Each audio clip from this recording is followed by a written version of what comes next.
ಇವರಾಗಲೇ ಸಮಾವೇಶಕ್ಕೆ ಹೋಗೋ ಮಾತಾಡ್ತಾವ್ರೆ. ಅಲ್ಲಿ ಏನಾದರೂ ನಂದು ಪೂರ್ವಿದು ಮದುವೆ ಅಂತ ಅನೌನ್ಸ್ ಮಾಡಿಬಿಟ್ರೆ ಅದಕ್ಕೆ ಹೇಳ್ದಾಗೆ ನನ್ನ ಭಾವನ ಅವ್ರನ್ನ ಕಳ್ಕೊಬೇಕಾಗುತ್ತೆ.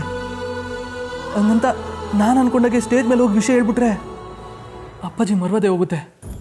ಎಲ್ಲರ ಮುಂದೆ ಅವರು ತಲೆ ತಗ್ಸೋ ಹಂಗಾಗುತ್ತೆ. ಅದಕ್ಕೆ ಈಗಲೇ ಅಪ್ಪಾಜಿ ಹತ್ರ ಈ ವಿಷಯ ಹೇಳ್ಬಿಡ್ಬೇಕು.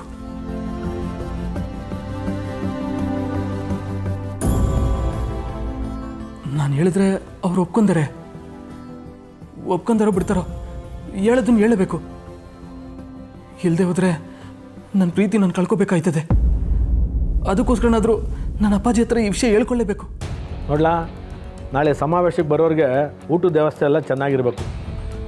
ಸಮಾವೇಶಕ್ಕೆ ಇಷ್ಟೊಂದು ಚೆನ್ನಾಗಿ ಊಟ ಹಾಕ್ಸವ್ರೆ ಅಂದಮೇಲೆ ಇನ್ನು ಅವ್ರ ಮಗ ಸಿದ್ದೇಗೌಡನ ಮದುವೆಲಿ ಇನ್ನೆಂಥ ಊಟ ಹಾಕ್ಸ್ಬೋದು ಅಂತ ಜನ ಖುಷಿಯಾಗಿ ಮಾತಾಡ್ಕೊಂಡು ಹೋಗ್ಬೇಕಲ್ಲ, ಹಂಗಿರಬೇಕು. ದಣ್ಯಾರ, ಈಗಾಗಲೇ 10,000 ಮಂದಿಗೆ ಪದ್ಧತಿರು ಊಟದ ವ್ಯವಸ್ಥೆ ಮಾಡಿಸೇವಿ. ನೀವೇನೂ ಚಿಂತೆ ಮಾಡಬೇಡ. ಅಪ್ಪಾಜಿ, ಏನಿಲ್ಲ ಸಿದ್ದೇಗೌಡ, ನಿಮ್ಮ ಹತ್ರ ಒಂದು ವಿಷಯ ಮಾತಾಡಬೇಕಿತ್ತು. ಲೇ ಸಿದ್ದೇಗೌಡ, ಇವಾಗ ಮಾತಾಡೋಂಥ ಟೈಮ್ ಏನಿಲ್ಲ ಇದು. ನಾನೇನು ಮಾಡ್ತಾಯಿದ್ದೀನಿ ಹೇಳು? ಹಾಯ ನೀನು ನೋಡ್ಲಾ, ಸಮಾವೇಶಕ್ಕೆ ಬರೋರಿಗೆಲ್ಲ ಕೂತ್ಕೊಳ್ಳೋ ವ್ಯವಸ್ಥೆ ಚೆನ್ನಾಗಾಗಬೇಕು. ಪಾಪ ತುಂಬ ವಯಸ್ಸಾಗಿರೋರು ಬರ್ತಾರೆ, ಅವ್ರಿಗೆಲ್ಲ ಯಾವುದೇ ರೀತಿ ತೊಂದರೆ ಆಗಬಾರ್ದು. ಅವ್ರನ್ನೆಲ್ಲ ಚೆನ್ನಾಗಿ ನೋಡ್ಕೋಬೇಕು. ಲೇ, ಅವರೇ ಕಲ ನಮ್ಮ ವೋಟ್ ಬ್ಯಾಂಕು. ಅವ್ರನ್ನ ಚೆನ್ನಾಗಿ ನೋಡಿಕೊಂಡ್ರೆ ಅವ್ರ ಓಟು, ಅವ್ರ ಮಕ್ಳು ಓಟು, ಅವ್ರ ಸಂಬಂಧಿಕರ ಓಟು ಎಲ್ಲ ನಮಗೆ ಬರ್ತವೆ. ಅಲ್ವಲ್ಲ ಸಿದ್ದೇಗೌಡ? ದಣ್ಯಾರ, ನೀವು ಯಾಕೆ ಚಿಂತೆ ಮಾಡ್ತೀರಿ? ನೀವು ಹೇಳ್ದಂಗೆ ಎಲ್ಲ ವ್ಯವಸ್ಥೆನೂ ಚಾಚು ತಪ್ಪದ ಮಾಡ್ತೇನೆ. ಅಪ್ಪಾಜಿ, ನಾನೇನೋ ಒಂದು ಮುಖ್ಯವಾದ ವಿಷಯ ಹೇಳ್ಬೇಕು ಅಂತ ಅವಾಗ್ಲಿಂದ ಹೇಳ್ತವನೆ. ನೀವು ಏನೇನೋ ಮಾತಾಡ್ತಿದ್ದೀರಲ್ಲ? ಯಾಕೆ ಸಿದ್ದೇಗೌಡ ಈಟೊಂದು ಕೋಪ ಮಾಡ್ಕೊತಿದ್ದೆ? ನಾನು ಈಗ ಏನು ಮಾಡ್ತಾ ಇದ್ದೀನಿ ಹೇಳೋ? ಸಮಾವೇಶದ ವಿಷಯ ತಾನೇ ನಾನು ಮಾತಾಡ್ತಾ ಇರೋದು. ದಡ, ಇದೊಂದು ಸಮಾವೇಶ ನಡೆದು ಬಿಡಲಿ, ಆಮೇಲೆ ನಮ್ಮನ್ನು ಯಾರೆಲ್ಲ ಹಿಡಿಯೋಕ್ಕಾಯ್ತದಲ್ಲ. ನೋಡೋ, ನನ್ನ ರಾಜಕೀಯದ ಆಸೆನೂ ನೆರವೇರ್ತದೆ, ನಿನ್ನ ಜೀವನನೂ ಸರಿ ಹೋಯ್ತದೆ, ಅಲ್ವಲ್ಲ? ಅಯ್ಯೋ ಅದಲ್ಲ ಅಪ್ಪಾಜಿ, ನನ್ನ ಮಾತನ್ನ ಕೇಳಿ. ನೋಡ್ಲಾ ಸಿದ್ದೇಗೌಡ, ಈಗ ನನಗೆ ನಿನ್ನ ಹತ್ರ ಮಾತಾಡೋ ಟೈಮ್ ಇಲ್ಲ. ಮೊದಲು ಈ ಸಮಾವೇಶ ಮುಗಿದ್ಬಿಡ್ಲಿ, ಆಮೇಲೆ ಆರಾಮಾಗಿ ಕೂತ್ಕೊಂಡು ಮಾತಾಡೋಣ. ಅಲ್ಲಿವರೆಗೂ ನೀನು ನನ್ನ ಹತ್ರ ಏನು ಮಾತಾಡಬೇಡ, ಸುಮ್ಕಿದ್ಬಿಟ್ರೆ ಸಾಕಪ್ಪ. ಹಾಗಲ್ಲ ಅಪ್ಪಾಜಿ, ನಾನು ಈ ವಿಷಯನ ನಿಮ್ಮ ತಾವು ಹೇಳ್ಕೊಳ್ಳೇಬೇಕು, ಇಲ್ಲಾಂದ್ರೆ ತಪ್ಪಾಯ್ತದೆ. ಲೇ ಸಿದ್ದೇಗೌಡ, ನೀನು ನನ್ನ ಮಗ ಕಲ. ನೀನು ತಪ್ಪು ಮಾಡಿದ್ಯಾ ಅಂದರೆ ಯಾರಾದರೂ ನಂಬ್ತಾರೆ ಇರಲ್ಲ. ನಂಗೆ ಗೊತ್ತು ಕಲ, ನೀನು ಏನು ಹೇಳಕ್ಕೆ ಬಂದಿದ್ಯಾ ಅಂತ ನಂಗೆ ಚೆನ್ನಾಗಿ ಗೊತ್ತು. ಅಪ್ಪಾಜಿ, ಈ ಸಮಾವೇಶ ಎಲ್ಲ ಯಾಕೆ ನೇರವಾಗಿ ಮದುವೆ ಮಾಡ್ಬೋದಿತ್ತು ಅಂತ ತಾನೇ? ಅದಲ್ಲ ಅಪ್ಪಾಜಿ. ಲೇ ಸಿದ್ದೇಗೌಡ, ನೀನು ಯೋಚನೆ ಮಾಡ್ತಾ ಇರೋದು ನೋಡಿದ್ರೆ ನನಗೆಲ್ಲ ಗೊತ್ತಾಯ್ತದ ಕಲ. ನಾನು ಯಾವಾಗ ಪೂರ್ವಿ ಕೈ ಹಿಡಿತೀನೋ ಅಂತ ಕನ್ಸ್ಕೊಳ್ತಾ ಇದ್ದೆ ಅಲ್ವಲ್ಲ?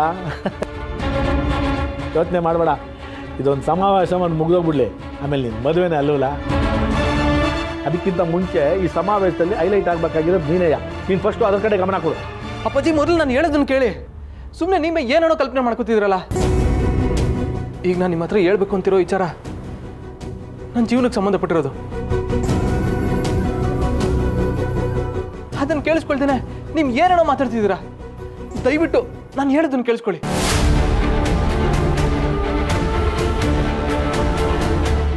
ಲೇ ಸಿದ್ದೇಗೌಡ, ಯಾಕಲ ಹಿಂಗೆ ಮಾತಾಡ್ತಾ ಇದ್ಯಾ ನೀನು? ನೀನು ಇಷ್ಟೊಂದು ಸೀರಿಯಸ್ ಆಗಿರೋದು ನೋಡಿದ್ರೆ ವಿಷಯ ಬೇರೆನೇ ಇದ್ದಂಗದೆ. ಏನಿಲ್ಲ ಅದು?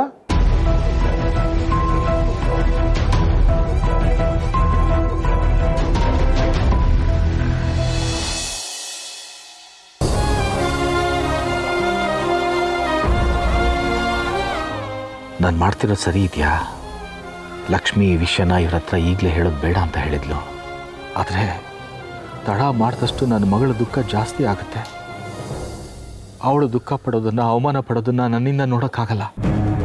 ಇಲ್ಲ, ನಾನು ಮಾಡ್ತಿರೋದೇ ಸರಿ. ನನ್ನ ಮಗಳ ಜೀವನ ಸರಿ ಹೋಗುತ್ತೆ ಅಂದರೆ ನಾನು ಏನು ಬೇಕಾದರೂ ಮಾಡ್ತೀನಿ.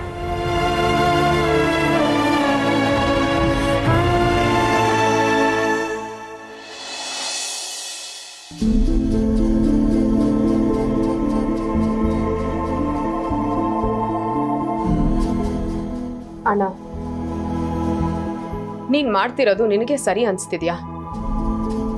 ಏನೋ ಜಗಳ ಮಾಡೋಕ್ಕೆ ಬಂದಿರೋ ಆಗಿದೆ. ಜಗಳ ಆಡೋ ಮನಸ್ಸು ನನಗಿಲ್ಲ, ಅದು ನನಗೆ ಬೇಕಾಗೂ ಇಲ್ಲ. ಆದರೆ ನಿಮ್ಮ ಅಪ್ಪನ ಹತ್ರ ನಡ್ಕೋತಾ ಇರೋ ರೀತಿ ನನಗೊಂಚೂರು ಸರಿ ಅನಿಸ್ತಿಲ್ಲ.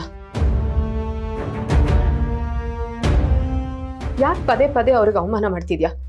ಅಂತ ತಪ್ಪು ಏನು ಮಾಡಿದ್ದಾರೆ ಅವರು?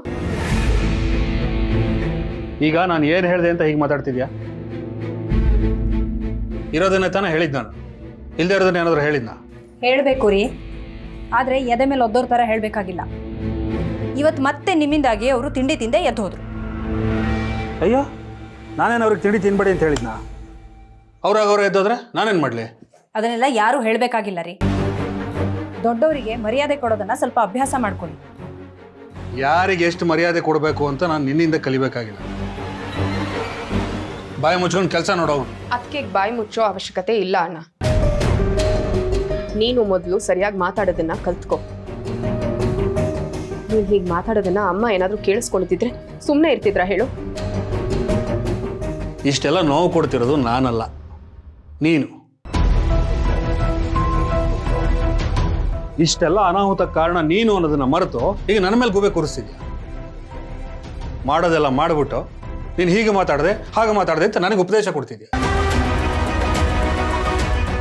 ನಾನು ನಿನಗಾಗಿರೋ ಅನ್ಯಾಯನ ಸರಿ ಮಾಡಬೇಕು ಅಂತ ಒದ್ದಾಡ್ತಿದ್ದೀನಿ. ಅದನ್ನು ಅರ್ಥ ಮಾಡ್ಕೊಳ್ದೆ ನೀನು ನನ್ನನ್ನೇ ತಪ್ಪು ಅಂತ ಹೇಳ್ತಿದ್ಯಲ್ಲ. ಹೇಳಬೇಕು ರೀ, ಹೇಳೋದಕ್ಕೂ ಒಂದು ರೀತಿ ನೀತಿ ಅಂತ ಇರುತ್ತೆ. ಇಷ್ಟು ವಯಸ್ಸಾದ್ಮೇಲೆ ನಾಲ್ಗೆನ ಸ್ವಲ್ಪ ಹಿಡಿತದಲ್ಲಿ ಇಟ್ಕೊಂಡು ಮಾತಾಡೋದನ್ನ ಅಭ್ಯಾಸ ಮಾಡ್ಕೋಬೇಕು. ಬಾಯಿದೆ ಅಂತ ಮನ್ಸಿಗೆ ಬಂದದ್ದನ್ನ ಮಾತಾಡಿದ್ರೆ ಬೇರೆಯವ್ರ ಮನ್ಸಿಗೂ ನೋವಾಗತ್ತೆ, ಮನೆ ವಾತಾವರಣ ಹಾಳಾಗತ್ತೆ. ಏನ ನೀನು ಅವ್ರ ಜೊತೆ ಸೇರ್ಕೊಂಡು ನೀನು ನನಗೆ ಬುದ್ಧಿ ಹೇಳಕ್ ಬಂದ್ಬಿಟ್ಟೆ? ಯಾರ ಜೊತೆ ಸೇರ್ಕೊಂಡು ನಾನೀ ಮಾತಾಡ್ತಾ ಇಲ್ಲ ರೀ. ನನ್ನ ಕಣ್ಣಿಗೆ ಕಂಡಿರೋದನ್ನೇ ಹೇಳ್ತಿರೋದು. ನಮಗೂ ಒಬ್ಬ ಮಗ ಇದ್ದಾನೆ. ನೀವು ಈ ರೀತಿ ಆಡೋದನ್ನ ನೋಡಿ ಅವನು ಕಲಿತಾನೆ, ಇದನ್ನೇ ಸರಿ ಅಂತನೂ ಅನ್ಕೋತಾನೆ. ಇತ್ತೀಚೆಗೆ ನೀವು ನಮ್ಮ ಮನೆಯವ್ರ ಜೊತೆ ನಡ್ಕೊಳ್ತಾ ಇರೋ ರೀತಿ ನನಗೊಂಚೂರು ಇಷ್ಟ ಆಗ್ತಾ ಇಲ್ಲ. ನೀವು ನಮ್ಮೆಲ್ಲರ ಜೊತೆ ಹೇಗೆ ನಡ್ಕೋತಾ ಇದ್ದೀರಾ ಅನ್ನೋದನ್ನ ಸ್ವಲ್ಪ ವಿಮರ್ಶೆ ಮಾಡ್ಕೊಳ್ಳಿ.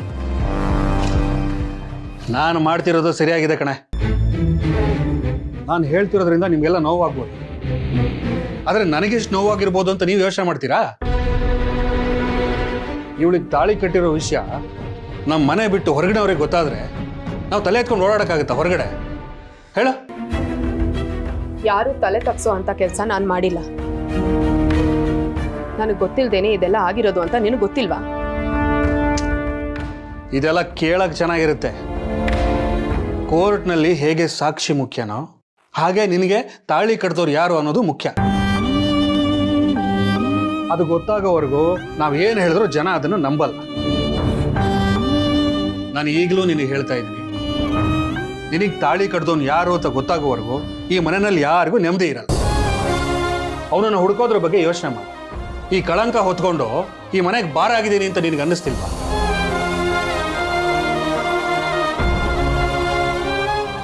ಹಾಗೇನಾದರೂ ಇಷ್ಟೊತ್ತಿಗೆ ಅವ್ನು ನನಗೆ ಸಿಕ್ಕಿದಿದ್ರೆ ನಿನ್ನ ಹತ್ರ ಈ ರೀತಿ ಮಾತು ಕೇಳಿಸ್ಕೊಳ್ಳೋ ಅವಶ್ಯಕತೆ ನನಗಿರ್ತಿರ್ಲಿಲ್ಲ ಅಣ್ಣ. ಅಣ್ಣನಾಗಿ ನೀನ್ ಇಷ್ಟು ಅರ್ಥ ಮಾಡ್ಕೊಳ್ದೇ ಇದ್ರೆ ಹೇಗೆ? ಅಪ್ಪನ್ಗೆ ಹುಡ್ಕು ಹುಡ್ಕು ಅಂತ ಹೇಳ್ತಿದ್ಯಲ್ಲ, ಅದೇ ಕೆಲಸ ನೀನ್ ಯಾಕೆ ಮಾಡ್ತಿಲ್ಲ? ನಾನು ಈ ಮನೆಗೆ ಭಾರ ಅಂತಿದ್ಯಲ್ಲ, ನನ್ನ ಜೀವನ ಸರಿ ಮಾಡು. ಅವನು ಯಾರು ಅಂತ ಹುಡುಕಿ ನನ್ನನ್ನ ಇಲ್ಲಿಂದ ಕಳಿಸು. ಅದನ್ ಬಿಟ್ಟು ಇಷ್ಟು ವರ್ಷ ಕಷ್ಟಪಟ್ಟು ದುಡ್ದು ನಮ್ಮನ್ನೆಲ್ಲ ಸಾಕಿ ವಿಶ್ರಾಂತಿ ತಗೊಳ್ಳೋ ಸಮಯದಲ್ಲೂ ದುಡಿತಾ ಇದ್ದಾರಲ್ಲ, ಅವ್ರ ಮೇಲೆ ಯಾಕೆ ಕೋಪ? ಅಣ್ಣನ್ನ ಇನ್ನೊಬ್ಬ ಅಪ್ಪ ಅಂತಾರೆ. ಆ ಜವಾಬ್ದಾರಿನ ನೀನ್ ಯಾಕೆ ಹೊತ್ಕೋತಾ ಇಲ್ಲ ಹೇಳು? ನಾನೇನು ಮಾಡದೆ ಸುಮ್ಮನೆ ಕೂತಿಲ್ಲ ಕಣೆ, ಪ್ರಯತ್ನ ಪಡ್ತಾ ಇದ್ದೀನಿ. ಅವ್ನು ಸಿಕ್ಲಿಲ್ಲ ಅಂದ್ರೆ ನಾನೇನ್ ಮಾಡ್ಲಿ? ತಾಳಿ ಕಳ್ಸ್ಕೊಂಡಿರೋ ನಿನಗೆ ಅವ್ನು ಯಾರು ಅಂತ ಗೊತ್ತಿಲ್ಲ, ಇನ್ನು ನನಗೇನು ಗೊತ್ತಿರುತ್ತೆ? ಸುಮ್ಮನೆ ಈ ರೀತಿ ಮಾತಾಡಿ ನನ್ನನ್ನು ಸೋಲ್ಸೋದಲ್ಲ, ಏನಾದ್ರೂ ಮಾಡಿ ಗೆಲ್ಲೋದನ್ನ ನೋಡಿ.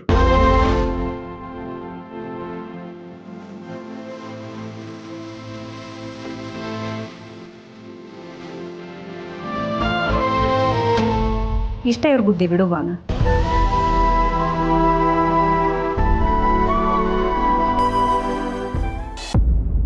ಅದೇನಲ್ಲ ಸಿದ್ದೇಗೌಡ, ಆಗ್ಲಿಂದ ಏನೋ ಹೇಳ್ಬೇಕು ಅಂತಿದ್ದಲ್ಲ, ಅದೇನು ಬಿಲ್ ಹೇಳ, ನನಗೆ ಬೇಜಾನ್ ಕೆಲಸ ಅದಕ್ಕಲ್ಲ ಅಲ್ಲಿ.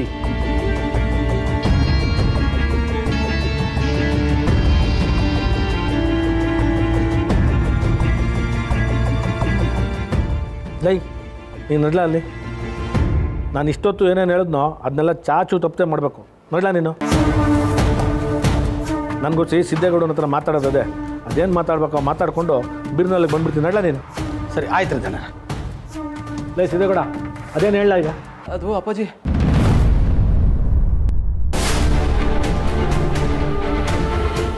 ನಮಸ್ಕಾರ. ಓಹೋ ಬೀಗ್ರೆ, ಬನ್ನಿ ಬನ್ನಿ ಕೂತ್ಕೊಳ್ಳಿ.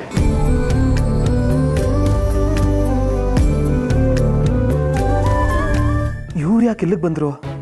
ಛೇ, ನನ್ನ ವಿಷಯ ಹೇಳ್ಕೊಳ್ಳೋಣ ಅಂದರೆ ಏನಾದರೂ ಒಂದು ಆಯ್ತದೆ. ಚೆನ್ನಾಗಿದೆ ಸರ್. ಚೆನ್ನಾಗಿದ್ದೀನಪ್ಪ ಸಿದ್ದು. ಏನು ಬಿಗ್ರೆ ಒಬ್ಬರೇ ಬಂದಿದ್ದೀರಾ? ನಿಮ್ಮ ಮನೆಯವ್ರು ಬರಲಿಲ್ವೇ? ಲಕ್ಷ್ಮಿ ಮನೆ ಕಡೆ ಸ್ವಲ್ಪ ಕೆಲಸ ಇತ್ತು, ಹಾಗಾಗಿ ನಾನೊಬ್ಬನೇ ಬಂದೆ. ಸಿದ್ದೇಗೌಡ, ನಿಮ್ಮ ಅವ್ಗೆ ಹೇಳ ಬೀಗರು ಬಂದವ್ರೆ ಕುಡಿಯೋಕೆ ಏನಾದರೂ ಕೊಡ್ಬೇಕಂತೆ ಅಂತ. ಇಲ್ಲ ಇಲ್ಲ ಬೀಗ್ರೆ, ಅದೆಲ್ಲ ಏನು ಬೇಡ. ಅದು ಜೊತೆ ಏನೋ ಮಾತಾಡಬೇಕಿತ್ತು, ಅದಕ್ಕೆ ಬಂದಿದ್ದೀನಿ.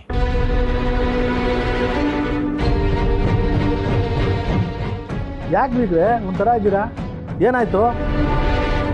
ಸಮಾವೇಶಕ್ಕೆ ಬರೋಕೆ ಏನಾದರೂ ತೊಂದರೆ ಇದೆಯಾ? ಅಲ್ಲ, ಸಮಾವೇಶಕ್ಕೆ ಬರಲ್ಲ ಅಂತ ಹೇಳೋಕ್ಕೋಸ್ಕರ ಇಲ್ಲಿವರೆಗೂ ಬಂದ್ರ ನೀವು? ಇಲ್ಲ ಇಲ್ಲ, ಮನೆಯವರೆಲ್ಲ ಖಂಡಿತ ಸಮಾವೇಶಕ್ಕೆ ಬರ್ತೀವಿ. ಮತ್ತೆ ವಿಷಯ ಬಿದ್ದರೆ ನಿಮ್ಮನ್ನು ನೋಡ್ತಾ ಇದ್ರೆ ಯಾಕೋ ನಿಮ್ಮ ಮಕ್ಕದಲ್ಲಿ ಮೊದಲಿದ್ದಿದ್ದು ಕಳೆನೇ ಇಲ್ವಲ್ಲ? ನೀವೇನೋ ದೊಡ್ಡ ಸಮಸ್ಯೆಯಲ್ಲಿ ಸಿಕ್ಕಾಕೊಂಡಿರೋ ಥರ ಇದೆ. ಅದೇನು ಅಂತ ಹೇಳಿ, ನಮ್ಮ ಕೈಲಾದಷ್ಟು ಸಹಾಯ ಮಾಡ್ತೀವಿ.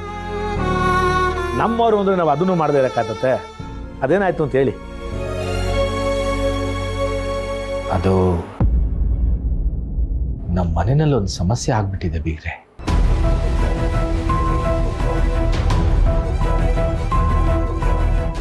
ಏನಪ್ಪ ಇವರು ಮನೇಲಿ ಸಮಸ್ಯೆ ಆಗದೆ ಅಂತ ಹೇಳ್ತವ್ರೆ? ಹಂಗೇನಾದರೂ ಆಗಿದ್ರೆ ಲಕ್ಷ್ಮತ್ತೇನಂತವು ಹೇಳ್ಕೊಳ್ತಿದ್ರಲ್ವಾ? ಇಲ್ಲಿ ನೋಡಿದ್ರೆ ಇವ್ರ ಅಪ್ಪಾಜಿ ಹತ್ರ ಹೇಳ್ಕೊಳಕ್ಕೆ ಬಂದವ್ರೆ. ಭಾವನವ್ರಿಗೇನಾದರೂ ತೊಂದರೆ ಆಯ್ತಾ?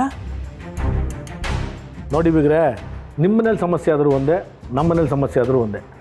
ಮನಸ್ಸಲ್ಲಿ ಏನು ಇಟ್ಕೊಳ್ದೆ ನೇರವಾಗಿ ಹೇಳ್ಬಿಡಿ. ಅದು ನಮ್ಮ ಭಾವನ ವಿಷಯಕ್ಕೆ ಸಂಬಂಧಪಟ್ಟಿದ್ದು.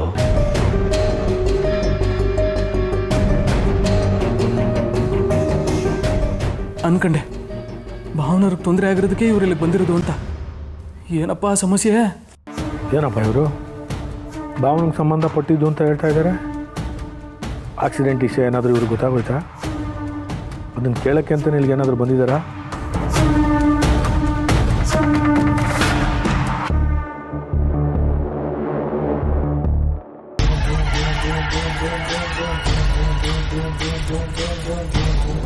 ನಿಮ್ಮ ಮಗಳಿಗೆ ಸಂಬಂಧಪಟ್ಟಿದ್ದ ಅಂತ ಏನಾಯ್ತು ಬೀಗ್ರೆ?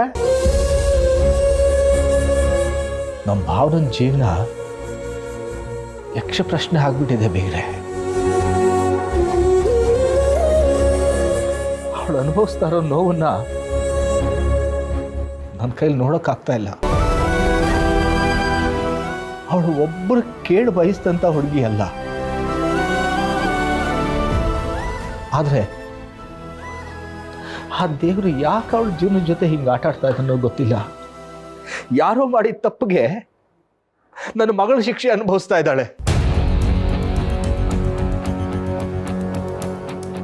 ಬೀಗ್ರೆ, ನೀವು ಮಾತಾಡ್ತಾ ಇರೋದು ನೋಡಿದ್ರೆ ವಿಷಯ ತುಂಬ ಗಂಭೀರವಾಗಿದೆ ಅನಿಸುತ್ತೆ. ನೋಡಿ, ಸುತ್ತಿ ಬಳಸಿ ಮಾತಾಡದೆ ನೇರವಾಗಿ ಅದೇನು ಅಂತ ಹೇಳ್ಬಿಡಿ. ಒಂದು ಹೆಣ್ಣು ಮಗಳು ಭಾಳ ಹಿಂಗೆ ಆಯ್ತದೆ ಅಂದರೆ ನನ್ನ ಕೈಲಿ ಅದನ್ನೆಲ್ಲ ಸಹಿಸ್ಕೊಂಡಿರೋಕ್ಕಾಗಲ್ಲ. ಅದೇನಾಯ್ತು ಅಂತ ಹೇಳ್ಬಿಡಿ. ನಮ್ಮ ಭಾವನನ ಕುತ್ತಿಗೆಗೆ ಯಾರೋ ತಾಳಿ ಕಟ್ಬಿಟ್ಟಿದ್ದಾರೆ ಬೀಗ್ರೆ.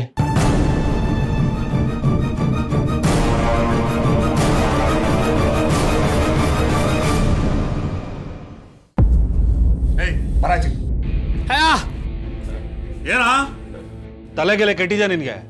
ಯಾಕೆ ನಾನು ತಡೀತಿದ್ಯಾ?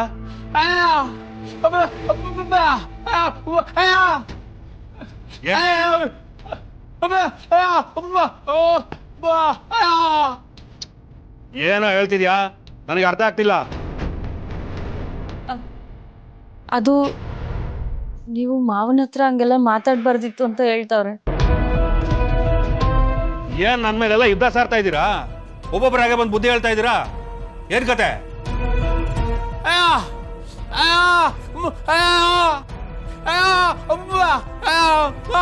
ನಾನು ಮಾತಾಡಿ ಸರಿಯಾಗಿಲ್ಲ ಅಂದ್ರೆ ನೀನು ಮಾತಾಡಿ ಸರಿ ಮಾಡ್ಬೇಕಾಗಿತ್ತು. ಅದು ಬಿಟ್ಟು ನನ್ನ ಮೇಲೆಲ್ಲ ಜವಾಬ್ದಾರಿ ಕಟ್ಟಿ ನೀನು ಹೋಗಿ ಅರ್ಶನ ಕುಂಕುಮ ಮಾರ್ಕೊಂಡು ಇದ್ಬಿಡು. ಅದ್ಯಾಕೆ ಬಾವ ಹಿಂಗೆ ಹೇಳ್ತೀರಾ? ಎಲ್ಲ ಸರಿ ಇರೋ ನೀವೇ ಹಿಂಗೆ ಹೇಳಿದ್ರೆ ಪಾಪ ಇವ್ರೇನು ಮಾಡಬೇಕು? ಓಹೋ, ಪರವಾಗಿಲ್ಲಮ್ಮ. ಮನೆಗೆ ಬಂದು 4 ದಿನ ಆಗಿಲ್ಲ, ನನಗೇ ಬುದ್ಧಿ ಹೇಳಕ್ ಬಂದ್ಬಿಟ್ಲು. ಇವನು ಈ ಮನೆ ಅಂತಾನೆ, ಈ ಮನೆ ನೆಮ್ಮದಿ ಇವರಿಗೆ ಮುಖ್ಯ ತಾನೆ. ಅಂದಮೇಲೆ ಅವಳಿಗೆ ತಾಳಿ ಕಟ್ಟಿದ್ ಯಾರು ಅಂತ ನೀನು ಕಂಡುಹಿಡಿಬೇಕು. ಅದು ಬಿಟ್ಟು ಈಗ ನನ್ನ ಮೇಲೆ ಕೂಗಾಡ್ತಿದ್ರೆ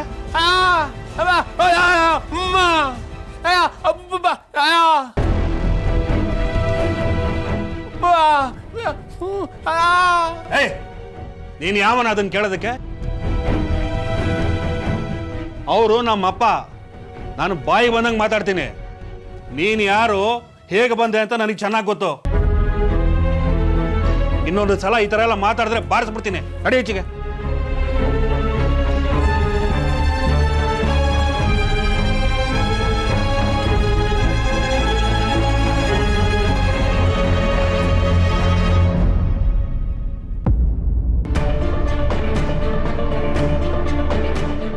ಏನು ಹೇಳ್ತಾ ಇದ್ದೀರಾ ಬಿಗ್ರೆ?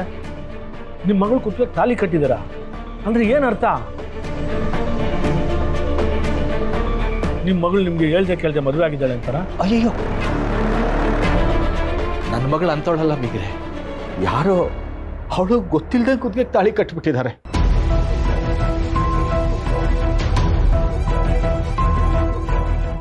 ಗೊತ್ತಿಲ್ಲದೆ ಕಟ್ಟಿರೋ ತಾಲಿನ ಅದು ಹೆಂಗೆ ಬಿಗ್ರೆ?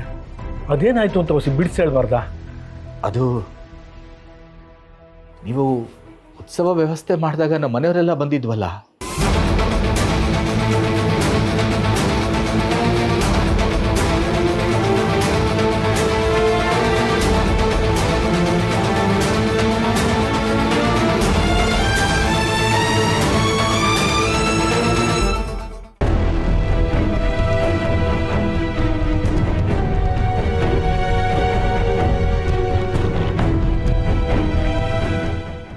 ಮಗಳ ದುಃಖನ ನೋಡೋಕ್ಕಾಗದೆ ನಾನು ನಿಮ್ಮ ಹತ್ರ ಬಂದಿದ್ದೀನಿ. ಅಲ್ಲ ಬಿಗ್ರೆ, ಇದೆಲ್ಲ ನಡೆದು ಎಷ್ಟು ದಿನ ಆಯ್ತು? ಇದನ್ನ ಮುಂಚೆನೇ ಹೇಳ್ದೆ ಈಗ ಹೇಳ್ತಾ ಇದ್ದೀರಲ್ಲ. ನಮಗೂ ಈ ವಿಷಯ ಗೊತ್ತಾಗಿದ್ದು ಇತ್ತೀಚೆಗೆ ಬಿಗ್ರೆ. ಇಷ್ಟು ದಿನ ಈ ವಿಷಯ ಮನೆಯವ್ರಿಗೆ ಗೊತ್ತಾದ್ರೆ ಏನು ಅನ್ಕೊಳ್ತಾರೋ ಏನೋ ಅಂತ ನನ್ನ ಮಗಳು ಯಾರಿಗೂ ಹೇಳಿಲ್ಲ. ಗೊತ್ತಾದ್ಮೇಲೆ ಆ ಹುಡುಗನ ಹುಡುಕೋದು ಹೆಂಗೆ, ಯಾರು ಅವನು, ಏನು ಮಾಡಬೇಕು ಏನೂ ತೋಚಲಿಲ್ಲ. ಅದಕ್ಕೆ ನಿಮ್ಮ ಹತ್ರ ಬಂದಿದ್ದೀನಿ. ದಯವಿಟ್ಟು ಆ ಹುಡುಗ ಯಾರು ಅಂತ ಹುಡುಕೊಡಿ, ಕೈ ಮುಗಿದು ಕೇಳ್ಕೊಳ್ತೀನಿ. ಬಿಗ್ರೆ, ಮೊದಲು ನೀವು ಕೈ ಇಳಿಸಿ. ನೀವು ಹಂಗೆಲ್ಲ ಕೇಳ್ಕೊಳ್ಳೋದು ನನಗೆ ತುಂಬ ಇಷ್ಟ ಆಗಲ್ಲ. ನನಗೆ ಬೇರೆ ದಾರಿನೇ ಇಲ್ಲ ಬಿಗ್ರೆ, ನನಗೆ ಬೇರೆ ದಾರಿನೇ ಇಲ್ಲ. ನನ್ನ ಮಗಳ ದುಃಖ ಕಮ್ಮಿ ಮಾಡಬೇಕಾದ್ದು ಅಪ್ಪನ ಕರ್ತವ್ಯ. ಆದರೆ ಏನ್ ಮಾಡಲಿ, ನಂಗೆ ಒಂದು ತೋಚ್ತಾ ಇಲ್ಲ.